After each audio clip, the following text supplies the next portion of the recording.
2 to 3 car, there are two 12-volt battery, one for engine starting, one for support 12-volt battery. So this battery is responsible for active brake assist, active blind spot assist, active emergency stop assist.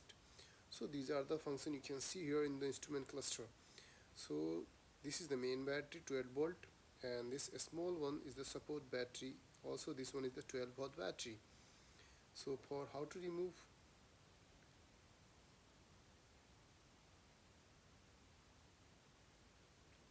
this battery is also responsible for rear wheel steering.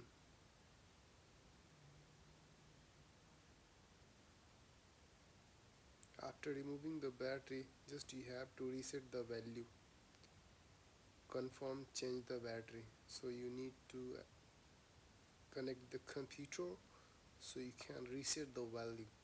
So for removing, you can see here I remove the battery terminal, and this is the control unit, and then you have to remove these two